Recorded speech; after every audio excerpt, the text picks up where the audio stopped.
ఇవాళ యాదాద్రి జిల్లాలో గవర్నర్ తమిళిసై పర్యటించనున్నారు. రామన్నపేట మండలంలో గవర్నర్ పర్యటించనున్నారు. ఈ సందర్భంగా గవర్నర్ తమిళిసై విఠలాచార్య లైబ్రరీని ప్రారంభించనున్నారు. అలాగే పలు కార్యక్రమాల్లో ఆమె పాల్గొంటారు.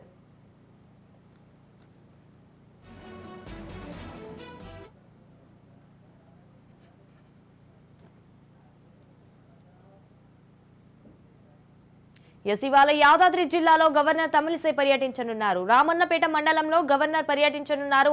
అయితే ఈ సందర్భంగా గవర్నర్ తమిళిసై విఠలాచార్య లైబ్రరీని ప్రారంభించనున్నారు. అలాగే పలు కార్యక్రమాల్లో ఆమె పాల్గొంటారు. రైట్ గా దీనిపై పూర్తి సమాచారం మా ప్రతినిధి హరిప్రసాద్ ఫోన్ ఇన్ లో అందిస్తారు. హరిప్రసాద్, చెప్పండి దీనికి సంబంధించిన అప్డేట్స్ ఏంటి?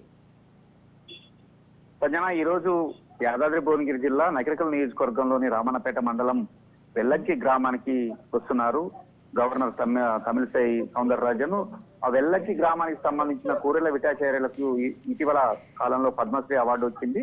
అతను తన ఇంటినే గ్రంథాలయంగా చేసి మొదటి నుంచి కూడా చాలా మంది చదువుకునే వాళ్లకు విద్యను బోధించిన దాన్ని తీసుకొని ఇటీవల రాష్ట్ర ప్రభుత్వం పద్మశ్రీ, కేంద్ర ప్రభుత్వం పద్మశ్రీ అవార్డు ప్రకటించిన నేపథ్యంలో ఆయనని సన్మానించడంతో పాటు ఆ కూరెల విఠలాచార్యకు సంబంధించిన నూతన గ్రంథాలయాన్ని కూడా వారు ప్రారంభిస్తారు. దీంట్లో భాగంగానే ఈ రోజు 11 గంటలకి ఆమె ఈ గ్రంథాలయాన్ని ప్రారంభించినారు. వీరితో పాటు హైకోర్టు న్యాయమూర్తి జస్టిస్ కుమార్ లక్ష్మణ్ అధ్యక్షన జరిగే ఈ సమావేశంలో యాదాద్రి భువనగిరి జిల్లా కలెక్టర్ హనుమంత్ కె జడంగే, ప్రముఖ సినీ గేరెస్తా చంద్రబోసు, అదేవిధంగా జిల్లా రచయితల సంఘం అధ్యక్షుడు పోరెడ్డి రంగయ్య తదితరులు కూడా పాల్గొనే అవకాశం ఉన్నది. కాబట్టి 2 లక్షల వ్యయంతో, అంటే సుమారు కోటి రూపాయల వ్యయంతో ఈ కొత్తగా నిర్మించారు ఈ గ్రంథాలయాన్ని. దీంట్లో 2 లక్షల పైకి పుస్తకాలు ఏర్పాటు చేయడం జరిగింది.